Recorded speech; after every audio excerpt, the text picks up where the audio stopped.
Hello, this is Gray Stoke, executive producer of Flip the Script Radio, Hip Hop's New Crib, and the ever so popular Tales from the Flip with host Phil G the Knowbody. As the exec, sometimes decisions have to be made that are not so popular around the copier, if you know what I mean. Case in point, Phil G the Knowbody. Everyone said him? Are you freaking nuts? Yeah, but you're wrong about Phil G. The kid's got something. They said, how can he do a live show when he's dead? I said, fuck, I'm not sure. But dead men tell no lies, so at least he's an honest zombie. They said he can't do a show by himself. I said, bullshit.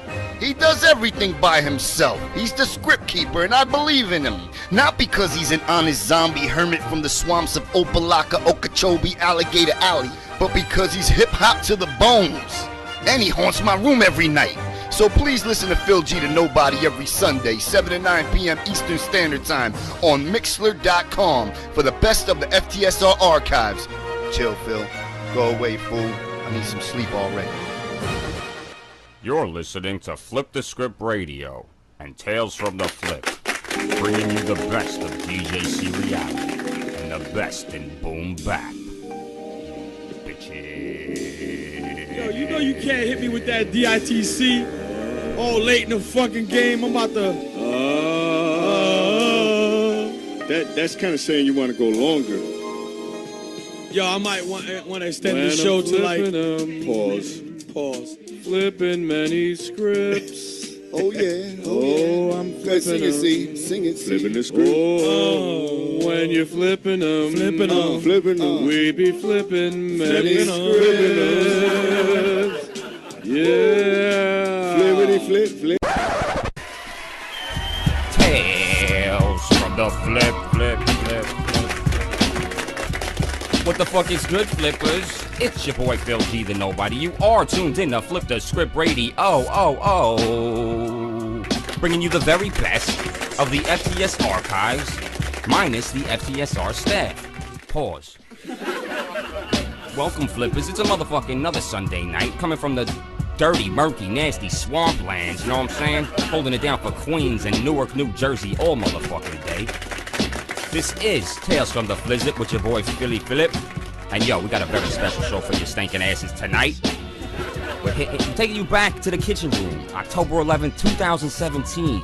The motherfucking legendary DJ Eclipse. If you don't know who this man is, you need to tune the F out right now. I ain't even playing. The host of WNYU's legendary halftime show, the host of Rappers Out of Control on Sirius, the DJ of non-fiction. Come on, fam. DJ Eclipse. Rappers Out of Control. Yo, gonna hit you, sprinkle him throughout the show. I'm gonna keep my mouth shut so nobody's feelings get hurt. Flip the Script Radio, Tales from the Flip. Keep it locked. Yeah. You're okay. This one, real fucking ugly. Oh. You see, I take these glasses off, she looks like a regular person, doesn't she, huh? Put them back on, formaldehyde face. That's what we got. That's enough out of you. You get out or I call the cops. Call the cops? You know what you need? You need a Brazilian plastic surgeon. I've got one that can see. DJ C reality. Let me tell you about my wife's number. Hello? Hello? Hello, Russell. How are you? Okay. This is Jermaine Washington calling from the Bronx. Okay, hi, Mr. Hello, Washington. Jermaine. Hello. I want to wish a happy Kwanzaa to my Nubian sisters. Okay. I think you're doing a good job. I want to talk a little bit about domestic violence in conjunction to the hip-hop community. Okay. Yeah. The hip-hop can have a positive effect. I've been married now 15 years. And Congratulations. what's that supposed to mean? It means it's a long time. It's good. Okay. Well, I like, this is a serious topic, Russell, if I may. I know. Okay, this is not a joking matter. So, just getting back to what I was talking about, how hip-hop can have a positive effect.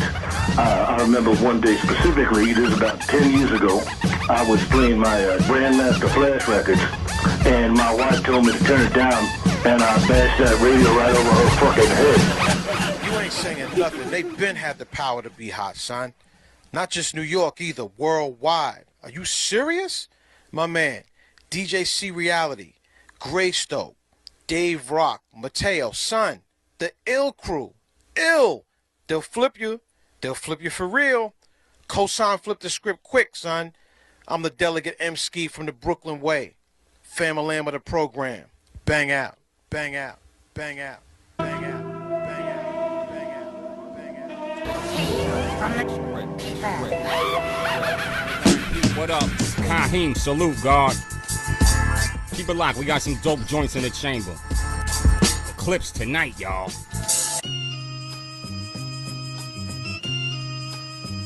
Big shout to my partner in crime, Night Boogie. I'm theboys.bandcamp.com. Tell your father, tell your mom. There aren't any ifs, ands, or maybes. Feeling funk the night, boogie bangers front on this, your brainless. Parasite attach the mic, infect the stages. Curtain rise will close the in-betweens, unusually aimless. Break the frame, burst the containers. Strange days, diesel powered, sour berry, blazing pages. Keep it twisted, spit it blunt, the doobie's dangerous. If you missed it, hit it once, tasting what we lacing it. The word play and flow, it's just amazing, ain't it? Keep it raw, metaphor, no sellouts, or the sounding team. I'm nice like Seeks One, when the pitch is painted, tight enough to hit the nail on the head frame and hang it. Put a price on it, barcode and name it. I ain't never sent the demo, the station's playing it. More than one label let me know they'd have their way with it. But I ain't trying to deal with the stage shows and all that brings. Underground 8-track king, Splattermouth, the living legendary, great unknown. Absolutely, I'm the best of the worst of your adversary. Best kept feeling funk a night, murder vocabulary. Murder vocabulary. Make some noise in the kitchen room, everybody in the kitchen room. What up, what up? You're dealing with a rare species, descendant of beastie. Boys, you can kill a noise, I'm no he-she. More like He-Man, fuck a three-piece. Suit, ain't shit about me, Q, look at me, see? John Merrick, Rocky Dennis. Rap's not your game, probably tennis. I will move your teeth like the dentist. With a rusty monkey wrench, I'm a menace to society. Anti-sobriety, bro, take a puff and pass that camaraderie. Fat but disorderly, ain't for the ovaries. Put hickeys on your breast, thanks to the memories. Raunchy, rated XXX with a Z2. The full-length feature, here's a preview. I can read your mind, I find you see-through. This line puts you in line like free food. Or an execution, I find that's the best solution. Night over your bush, I nuke them like beef burritos. I'm spitting out these torpedoes, pump you in the mouth like a Guido. Yeah, buddy. Ladies and gentlemen, you have just bear witness to the almighty omnivore. Phil G, the Knowbody. Been around these parts. Of course. Came out here not too long ago for one of them shows at over at the Dutch Center. Oh, right. Yeah. Who was it? Hall & Oates? Yeah, exactly. Yeah, I like Hall & Oates. I'd love to see Hall & Oates. Not coming out here for hip hop. Word up. Yeah, you don't want to do that. I told Ian the text earlier, don't wear your diamond earrings if you're coming out to the Yo, man. Yeah, man. So thanks for coming through, man. Yeah. What's up with the food, though? I mean, it's like, oh, it's in the kitchen, and I'm like, all right, think I'm getting fat when I come out here? Food's on the way. Hey, nothing but a bunch of dudes. Pause. And two ladies. You came under food all It's hip hop, man. You know how that Yeah, goes. exactly. Hip hop event. I thought it was different in Jersey. Unpredictable. No, that doesn't change anywhere. Right. Hip hop is hip hop. But I am doing a little Despacito a little bit later. Okay. So stick around. Funny, I just found out what that song was. Oh, word. Yeah. Lucky you, man. So E, man, we go back, I don't know, 20 years probably. Yeah. This is Fat Beats days, man. AV8 days. Wow, yeah, AV8 days. Yeah. Crazy. AV8 label mates. Mm-hmm. Yeah. Oh, we were. Yeah, that's right. Label mates, yeah. Oh man, I'm trying to forget that. Shout out to Mark Petricone. He was a good dude. a little strange. Yeah, aren't they all? Up at AV8 Records. So, contrary to popular belief, man, you're not a native New Yorker, right? Not at all. Nah, from Providence, Rhode Island. And then moved down to Columbia, South Carolina for a little while. So there's people that think I'm from South Carolina, but I'm actually from Rhode Island, and then finally made my way back north, and now I'm in New York. What prompted the original move? Or was it just to try to get stuff started musically? My mom moved back up here or down south? Up here. Yeah. I mean, I'm from up north, and I went down to South Carolina in '85, and it was like going from not that Providence, Rhode Island's the biggest city. It was still this way, but it was the city. And you go down to Columbia, South Carolina, and it was just like crickets. No hip hop outlets there. No, not stuff I wanted to hear. You know what I'm saying? So it was the scene down there was Miami bass. Yeah. Miami bass. So you didn't hone your craft down there? No, I did. You actually. did? Yeah, that's the thing. It's just like I had just started DJing when I moved down to South Carolina. So like the end of '84 into '85 was when I really started just learning how to DJ. And so I basically kind of made my name for myself and got nice while I was down there. You know, I was practicing in that era, and you know, I was searching for the records that I liked, you know, and I was getting tapes from people from up north so I could stay fed on what was actually. I was gonna ask how you got, you know, how you kept up with digging. Yeah, had. Well, it was a combination of getting tapes sent, you know, the Marley and Red Alert tapes, and then also just going, you know, found out that the two local stores, there was Sounds Familiar and there was Manifest. And I would go to both of them, and I would just go through the records every single week and just see what was new. And just like digging for like breaks, the same thing for digging for hip hop. You kind of look at it, you see how it looks, you read the names, you see anything that looks familiar, take a lot of chances on stuff, you know. So that was just kind of how If you think about where you were at too, you had the best records, all the funk, soul, all that stuff. Everything. It was shout out to Papa Jazz Records down there. That's where all my breaks come from. And you probably weren't competing with a lot of diggers. Not at all. No, and that's the thing. It's like up for grabs. Yeah, me and my man, the Mighty Maestro, who actually went on to produce a lot of stuff for Tough City Records. We both met down there. So me and him kind of were like the DJs to do all of the events down there. So we started kind of like we told each other, like, you know what, let's actually, instead of just feeding them what they want to hear, let's feed them what they need to hear. Right. Now this is what year now you're talking about? This is like 87 now into like 89. So we're long before the original Fat Beats on 9th Street. Oh yeah, we're way before that. This is like the golden era here, you know.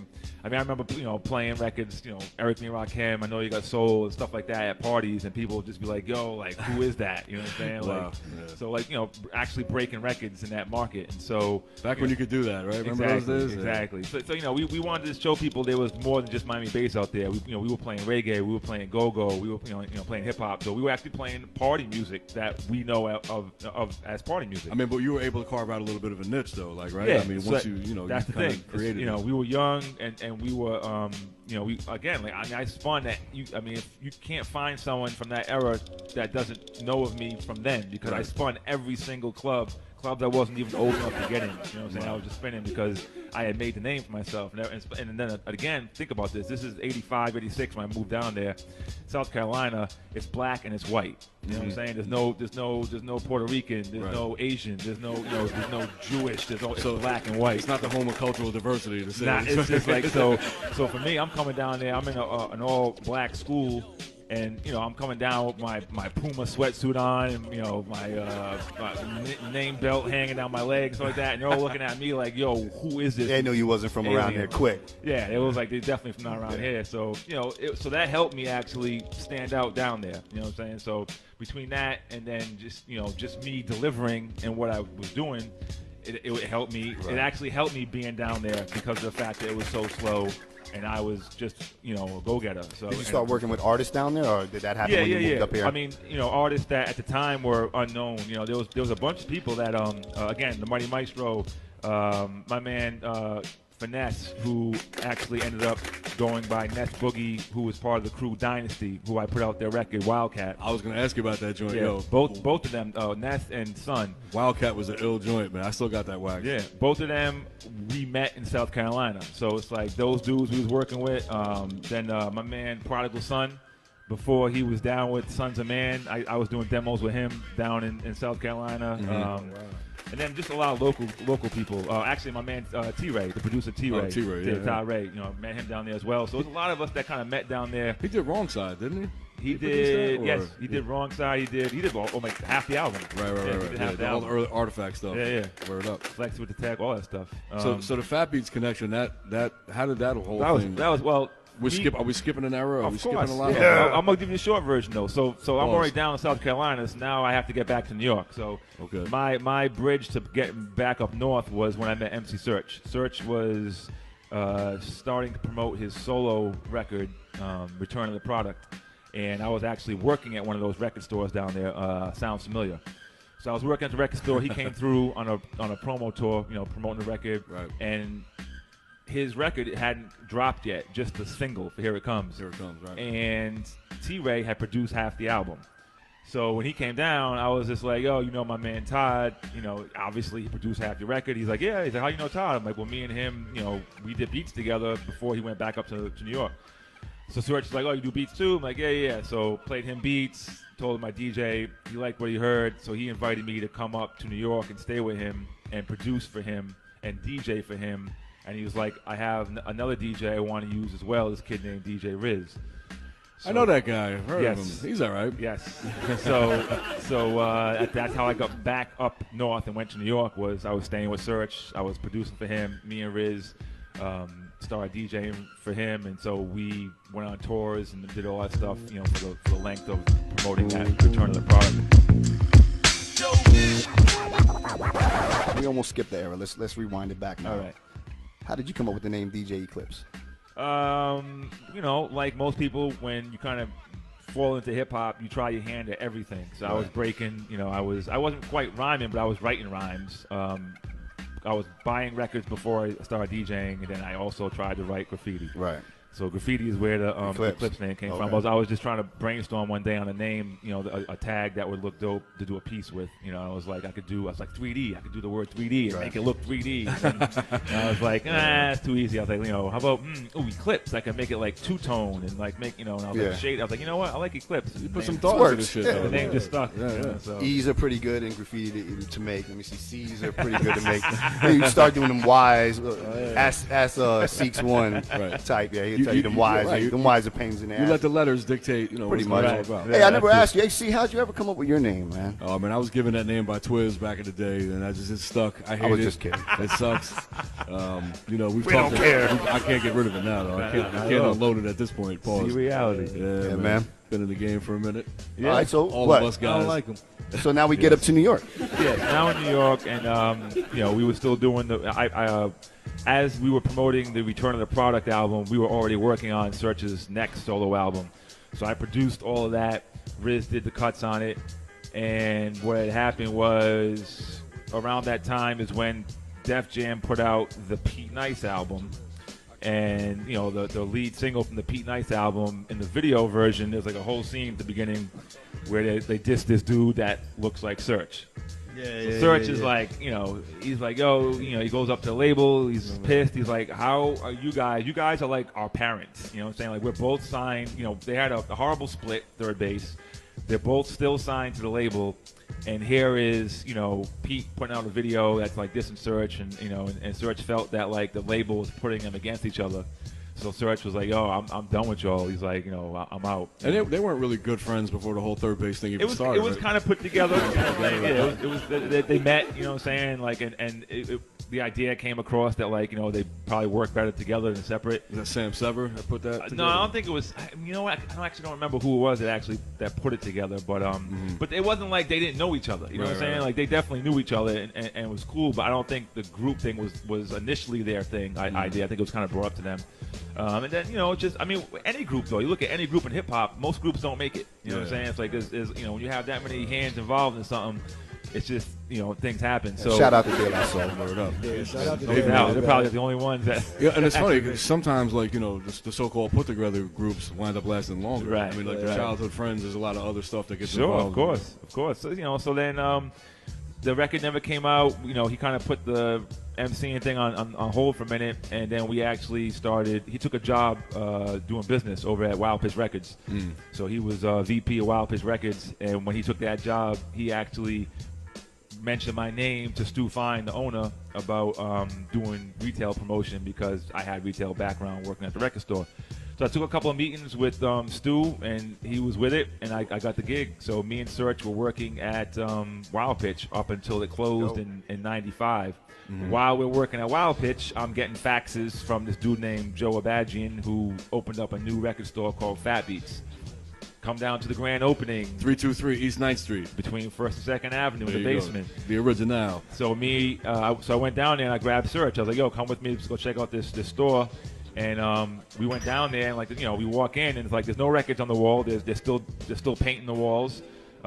There's Joe's b-boying in the middle of the floor. Yeah, he loved to break in the middle Always. in the smallest space Always. possible. DJ was getting down, so it was a hip hop spot. You walked in, you knew it. You know what I'm saying? It was like there was no other spot in New York like that. Not at the time. There was only stores that had hip hop sections, and that's exactly why Joe opened up the store. He's like, I want a spot that's strictly hip hop. Not like you go to the back and find like a little small section. Remember Astor's, the guy with the tapes that used to be in Astor He place? was there, that guy probably put his kids through college with that. Yeah, right. He used to get that off. Killing him. Now when the 9th Street store opened up, like the indie thing, I mean, it had started, but it wasn't. There was a lot of like major label joints that you guys. Mostly. I mean, I still have tons of records that I bought from there, man. Sure. Like, it's crazy. But like the indie stuff was just kind of starting. Yeah. It was like 1 or 2 rows you could probably count on. Like less than 8 records probably that were indie. I mean, indie by our standards. Right, I mean, there was records. Blunt was putting out Mike Geronimo. Payday was putting out Group Home and all that stuff. So there was like major indies. Yeah, you know what I'm saying. But indies by like J-Force type indies and Mad Scientists and stuff like that. That was like strictly indie, and there was only a handful of those on the wall at that point. I think that started when hip hop really started going in the other direction. I think people just kind of just went back where it came from. Absolutely. I mean, it was 95 when I started working there, and it's between 95 and 96 is when it became a thing, because 95. Everyone's still trying to get signed. You know what I'm saying? All these groups are emerging. You have your non-fictions, arsonists, company flows, natural elements, juggernauts. All these groups are emerging, trying to get signed. And then gradually between 95 and 96, you see the decline of how the music was starting to sound with the the whole shiny commercial, watered down route. And so Fat Beats was kind of like, hey, instead of trying to get a deal, how about we invest in you and distribute your record? Well, that was going to be my next question. I said, when did the whole distribution thing start? It started in 96. Originally, you weren't doing that, right? No, first store. The store opened in 94. It was just the 323 East 9th Street location from 94 until August of 96. In August 96, we moved to the 406 6th Avenue location, second floor above the bagel shop. It was only a 2-year run at the 9th Street? 2-year run at 9th Street. Nope, that was it. Right. And then once August 96, the second floor store opened. 2 months later is when everything else popped off. You had L.A., you had Amsterdam, you had distribution. Yeah. So all that popped off like within a few months after that. Yo, I was in L.A. and I went to the Fat Beats out there, and it was funny because like they wanted to hear stories about the 9th Street store. It was like folklore to them. Right. They were like, "Tell us all about it." They all like sat around like they're sitting around like a campfire. I'm like, I'm here to buy records. I don't know what to talk about that. Let's do it. And of course, we got DJ Seriality. Yo, I was hoping you forget him. He needs applause. I am a lineman for the county, and I ride the main road, looking. If the ladies were to call like a love line, and they heard these voices, how would you guys feel? I don't know. I'm Aquarius. Well, you got the radio voice, see? Web Bob. All right, so is it Caribbean or Caribbean since we on this? I say Caribbean. I say Caribbean. I say Caribbean. I say Caribbean. What about people that say insurance instead of insurance? Because maybe the Caribbean. Caribbean. Oh, don't get me started with that shit. I got a Jamaican wife. And I got a yard. Yeah. I'll go home and smack her. Yeah. What up, though? I'll go home and smack her for good measure. My goodness. You know what? When you do some cooking, for Christ's sake. When you do that, you're by yourself because we can't follow up with it because you're talking not? about your wife, bro. So what? Oh, I'll fuck you up. You're talking about yeah, that's why. Sometimes you drop some gems and I'm ready to alley-oop and slam dunk it, and I'm like, wait a minute, can't do it. I can't say it. Yeah, the wives are off limits. Yeah, well, you bring her up 4 times a show until I get home and bang her. See what I mean? Yeah, this is silly, man. This is silly. Dave Rock, what up, man? Yo, I'm chilling like a villain, man. Oh, shit. That's the voice they want to hear when they call. They want to hear that voice. So? Yeah, I think so, too. That's Hugh Hefner's voice. That's the Hef, man. Yeah, let's talk about That's it, Hugo Hefito. Yeah, he borrowing that spirit right now. Hello, Oh, my God, ladies and gentlemen. So happy to be here with you. We have together two of the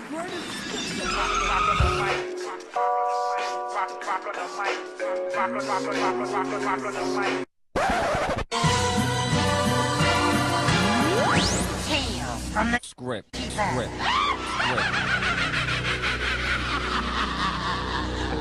you guys press up that Mos Def Ultramagnetic? Well, it was Raucous that pressed it up, and we distributed it. Okay. You know, Raucous was the thing with Raucous was another one of those like early indie labels, but a lot of the first stuff they were pressing wasn't really clicking with anyone. Major label money though, right? Yeah. Well, this was kind of before that. This is like when they first started doing their stuff. It was just like they were doing. I think it was the Rose Family.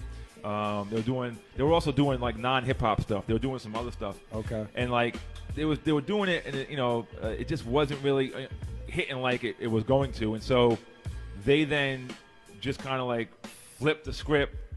And, a round of applause. There you go. There you go. No problem.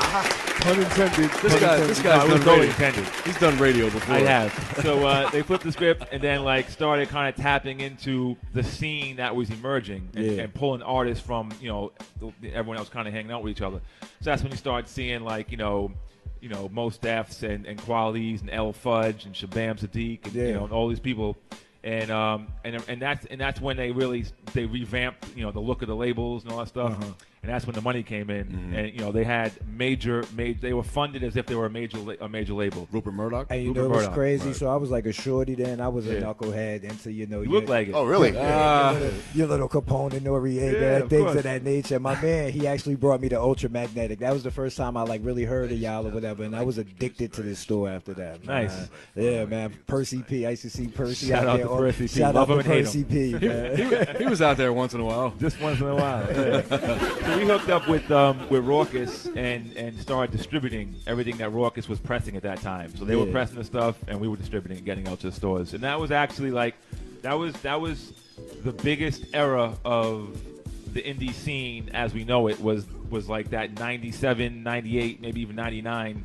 Those like 2 years is when records like this and like DITC and Freddie Fox records like that was selling like 30,000 copies on vinyl. So I mean it was it was the only way people could get it. So that's the other thing too. I It's mean, like we were kind of forcing people to buy the vinyl because it wasn't being made on CD single or cassette single or nothing like that. It's like most of the people, I'd say half the people that came in and bought 12 inches were like bought it and then were like as they were going out the door, I was like, I've now figured out how I'm going to play this because they just they just wanted I used to see a lot of like average cats. We knew they weren't DJs. They were just they wanted the joints, but that was the only way to get them. That's so, it. Yeah, I guess they were putting them a tape or and something. They go to your house and have you rip it for them. Well, I was ripping a whole bunch of stuff back then. So let's get into some music. You ain't going nowhere, right? I'm here. All right, let's get into a little music. We're going to come back. Yeah, Rex in the building. Shout out to Rex. Rex is in place. J-Force. Yep. Jay's still got his Terminator glasses on over there. See him? He's cooling, man. J-Force is chilling. Cataracts, I don't even drive. I crashed my cataract. All right, so we're going to come back with DJ Eclipse, get back into some joints. Maybe we'll try to get some food in here or something. I don't know. We'll do something. We'll figure something out. Shout out to the Script Radio. Shout out to the chat room.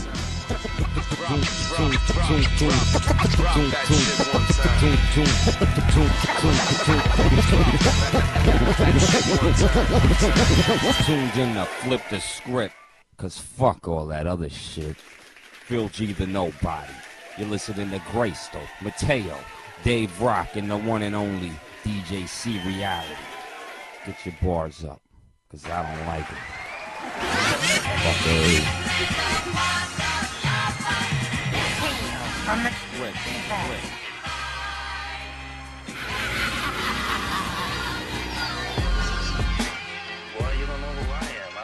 Okay. You tell me. Flip the Script Radio back into place with DJ Eclipse. That's what I'm talking about. Yep. I thought he was going to run out of here, but he hung out. No, I'm here. I'm not taking that hour and a half trip here for nothing. I don't think he left his seat. I mean, yeah, he's I could have went to Philly. He's dedicated brother, man. Dedicated brother in the spot. And shout out to J-Force, who's still in the place. Word up. Bang, bang. He's over there. He's kind of slumped over. I don't know. You all right over there? What's going on? J-Force having a good old time. Yo, que cats, huh? So what was that joint you were just playing right Forget there? about it. Oh, man, that was the Coca Nostra joint there, right? Mind your business. Word up. Fire. So let's talk about that, man. When did that whole part of your life begin? That was like back, man, that might be like mid-2000s when everyone kind of started hanging out and throwing around the idea. It was something Danny Boy initially kind of started working with some people that were like unknown. House of Pain, Danny Boy. House of Pain, Danny Right. Boy. Yeah, and then Slane, Lefty, a bunch of other dudes, and then Bill kind of got into the mix, and Danny Boy had this vision of kind of like just starting something new, and then like the joints were like coming together, and then Everlast had got wind of it, and he wanted in on it, and so it just became this whole huge conglomerate of like all the members of House of Pain and Ill Bill and Slane. It was actually even going to be like more members of Nonfiction, like Gore-Tex and Sabak, and it just kind of started as this big thing, and then gradually like people just started dropping off, and then like it kind of got down to the core of who it is, now, and you have Danny Boy, Slane, and Ill Bill, and then shout out to Lethal, who he's kind of like the in-house producer, and once in a while goes out on the road with those guys. Oh, okay. I didn't know he was still active like that. Yeah. So the original Nonfiction. Yes. That first joint was a No Tomorrow and Legacy, right? Yeah. Mm-hmm. That was the first, right? That was the first. All right. Yep. That was the first when Search was in the group. Still got that vinyl, man. Yeah. Green label. It was kind of like bluish green. That's it. Yeah. He's getting all specific on me, this guy. Yeah. I was like, I put it more blue than green. Turquoise. It was turquoise. turquoise. It was it's like teal. Teal. Yeah. Word up. Phailu Blue. I can't hear you. Hold on, Jay Force has a quick question for you. Go ahead, Jay. Something to do with the OC record, Time's Up, I believe, right? What did the remix on Time's Up? There you go. Yeah. What a classic. By the way, hands down, one of the hottest two verses in history, right? OC? That record right there. Yeah, it's a Time's very Up is- special yeah, Of record. course it is. It's funny, too. Shout out once again to my man, the Money Maestro. We were having this conversation. I was just down in Florida, and me and Maestro started producing when we were both in South Carolina. We were producing this artist named Zigzag. Zigzag went on to be Sun Magnetic of Dynasty. So I actually ended up leaving to go work with Search. Maestro finished the project, and there's a joint on the Zigzag album that uses the same sample that Buck Wild used for OC Time's Up. A Day in the Life by Lester Merle. What? Yeah, so knock it off. So so he already had that done. Meanwhile, OC's working on Time's Up, and so it's kind of one of those things where like Maestro's like, damn, like if we could have just got our project out first before that came out. And I was like, you know what? As dope as the Zigzag record is and was, that OC verse alone is just like classic. It's like, untouchable. Every single bar I think has been used for like a scratch chorus. I mean, if anybody was going to just use one record to describe that era, exactly. I mean, it's anthemic to say the least. Oh well, there's a word. The Puerto Rican Telly Savalas. There's a word. Emphatic.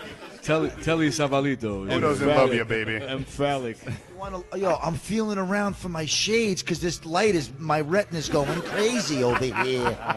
These are wonderful. I got this Crodial Hemangiomi, Whoa, and I'm looking gesundheit. right at you.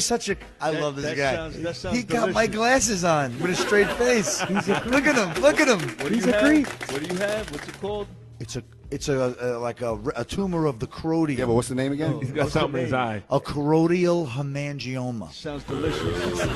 He's from Staten Island. I'm hungry. Does that have mozzarella in it? I mean, It's benign. It's benign though. Okay. Don't worry, anyone. They're all laughing at my fucking tumor. these Real tri-state area of you. are like Fuck you and your tumor, for Christ's sake. these are like first Terminator. It's not a tumor. It's showtime. All right, everyone. Chill. Drop dead. I don't do requests.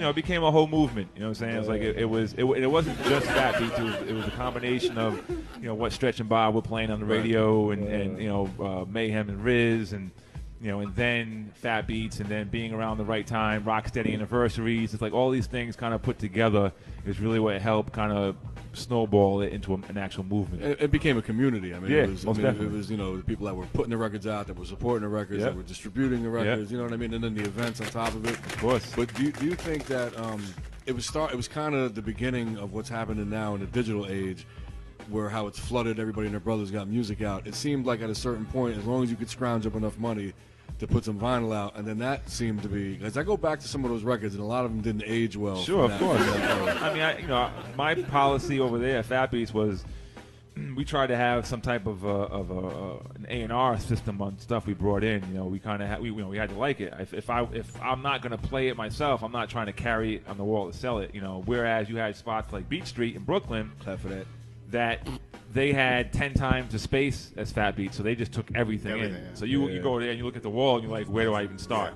With us, I like to think that what we had on the wall, you could actually pick. And I mean, but the difference with Fat Beats and what made it special was that it was the artists themselves were working in the store. Of course. It was people from the scene that ran the store. Right. Places like Beach Street were great. They had the selection, and it was a big store, but they weren't as tuned in to what was happening in the so-called underground, whatever you want to call it. Yeah, I mean, they had people that work there. Shout out to Goldfinger, Culture, 3, but like they were kind of more doing their own thing, I guess, as opposed to being part of the overall scene kind of thing. We were all, we were all thriving off each other, like you said. Like, I mean, we've had Ill Bill, Q Unique, Breesley Bruin, Mr. Sinister. I can still see Sinister cutting at the counter at the 9th Street store. Man. We had members of each of the groups of the community, there. So it's like the scene was growing. Also, we were just all growing at the same time. With the resurgence of vinyl and everything happening right now. See, but that's not true. It's not true. No, it's not. You don't think that's happening? No. Let me tell you something. People. Break it down. Like this, the resurgence of vinyl is being based on like Radiohead selling 25,000 albums, okay, on vinyl. That's great for Radiohead. That however many fans they have, I don't even know, gold, platinum status. I'm assuming. But for them to be selling that many records overall and only selling 25,000 vinyls is nothing. Right. Now, I already told you, we sold 30,000 of DITC and Most Def and all that stuff. So that was our heyday of 12 inches. So now it's vinyl's kind of becoming trendy and cool again in smaller, capacities. You know what I'm saying? So it's like when you go what? Clicks, yes. So when you go to, that's what I'm saying, clips. So when you go to, this guy's learning. This don't pay.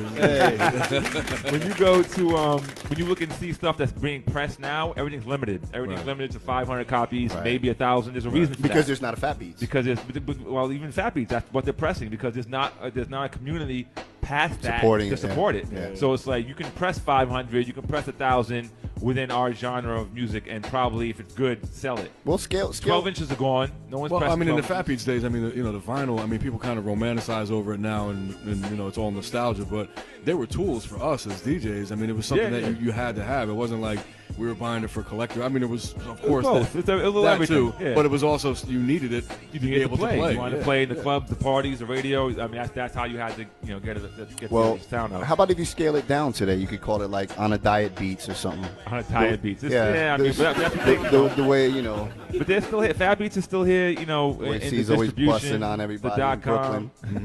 And so they're still selling the records.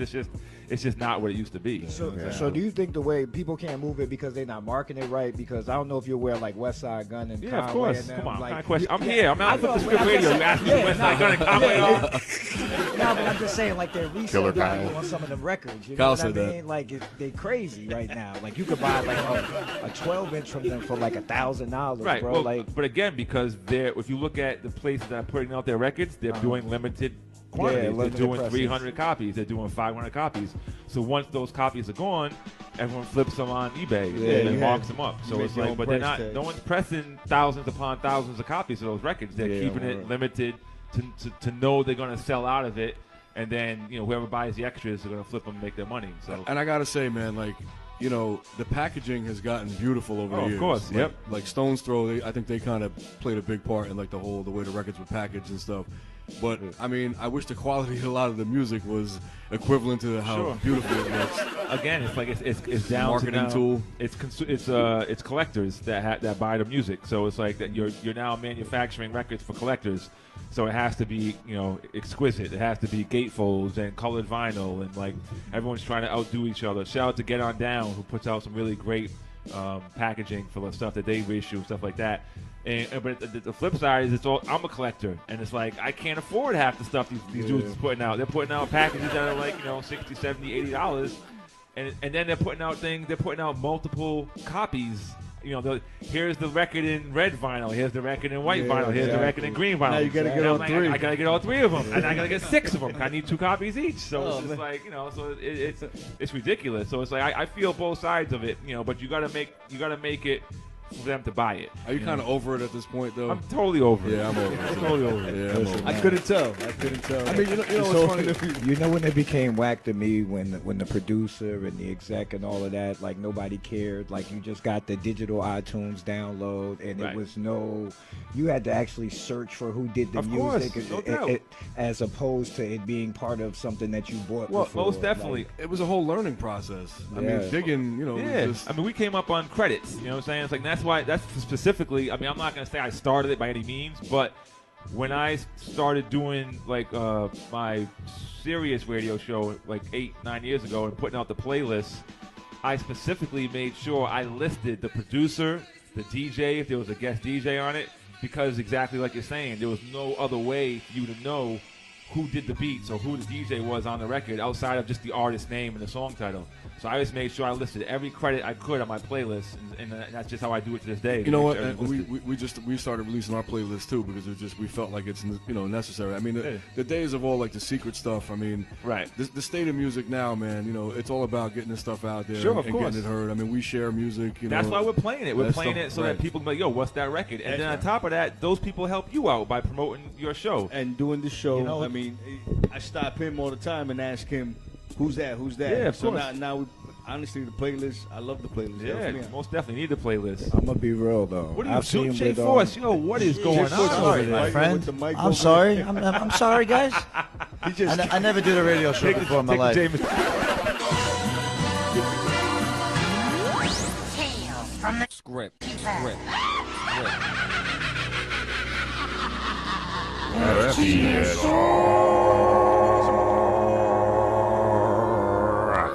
And Jake, you're listening to Flip the Script Radio and Tales from the Flip, bringing you the best of DJ seriality and the best in boom bap. You bitches. Now you're on the Rappers Out of Control show. I mean, I check out some of the clips you put up and stuff. And shout out, I saw the Flex thing that you did too. How did that come about? In 5 minutes of fun. His producer, Tat Wizza, hit me up and had been speaking to Riz. They've been trying to get Riz to do it too, and so they asked him for my contact. They hit me up and he's like, "Yo, Flex wants to get you for one of those, 5 minutes." First, he was like, he wants to get you to come down tonight and do it. And I was like, I got kids. I ain't coming down tonight. Like, I got to plan this like a week or two in advance. Yeah, we put something together at least. It's that too. You know what I'm saying? So it's they hit me up the following week and was like, yo, can you come the next week? And I was like, yes. So I can do that. And so I went down there and, it was crazy too because I went there and Sinister was there. Mm-hmm. When I walked in, so I'm like, oh great, I gotta go on after freaking Sinister. You know what I'm saying? So his was dope too. It was dope. Yours was really clean though. It was I mean, I knew I wasn't gonna out DJ some of those dudes. You know what I'm saying? So it's like, I'm just gonna I'm gonna try to outthink them for lack of a better word. The guy kept stopping you. I'm like, why is this guy stopping? It was off. It was it worked. It was fun. I don't look at Rappers Out of Control as the end all be all of anything. It's like I've always kept my hands in multiple things to keep me busy, and Rappers Out of Control is just another avenue. So it's just I use it for a way to the same way I even got into DJing was because I wanted to expose new music to new people. Right. So that's the same way why I still want to do it.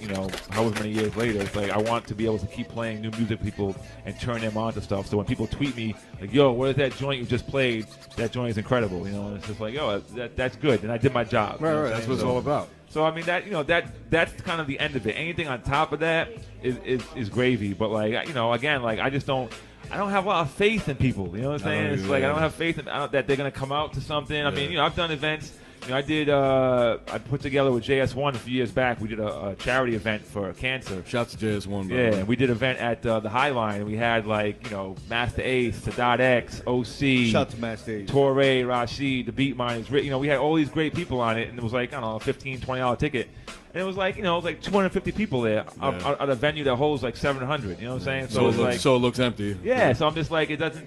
That to me is a failure. You know what I'm saying? It's like, you know. So it's like you do a couple of those things, and it's like, man, like it's just such a letdown. Especially when you've been. I mean, you know, the history that you got in the game and the time and you know. I mean, a lot of people take for granted that hip hop wasn't always at the level where it is now. Like you couldn't play it everywhere. Sure. It was something that, you know, we really got abused for playing at one point. Of course. If people could even relate to that. But it is what it is, or it is what it isn't. Exactly. I mean, it's like, you know, it's exactly. I just stay busy. I mean, outside of doing the Rocksteady anniversaries at Summer Stage, you know, I started helping them on a couple different things. And then through that, now I'm co-producing an event at the Kennedy Center in D.C. November 20th, the Pioneering MCs of Hip Hop. So we got like Lisa Lee, Sha Rock, D, Curtis Blow, Spoonie G. You know, we have Red Alert, Grandmaster Caz, Roxanne Shante.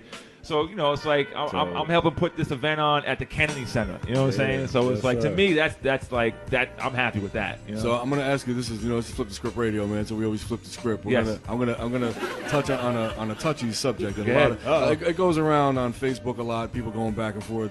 How do you feel about a lot of these guys that are kind of like living off legend, that aren't really contributing, and they're just kind of traveling around the country and, you know, still doing, you know, what they did 30 years ago? Well, I mean, I think, but that's it's got its place. Got to get paid. Yeah, I don't think there's anything wrong with that. I think as long as you've already made your mark, then you're solidified. You know what I'm saying? That's I don't think. I mean, look, let's look at an example, kind of probably a little bit different than what you're talking about. But when Stretch and Bob broke up and the show ended, and Stretch kind of turned his back on hip hop. Kind of, you know, I was mad at him. You know what I'm saying? I was mad that I felt like he abandoned us. You know what I'm saying? And so, you know, we had a conversation after the fact, and he told me, he's like, look, I stopped liking the stuff that was being made around that time frame. You gotta give him credit for that, though. I mean, instead of trying to continue with something that wasn't, no doubt. Really, you know, and I can respect that. And, you know, it took me a little bit of time to kind of get over it, but we were all mad. Though.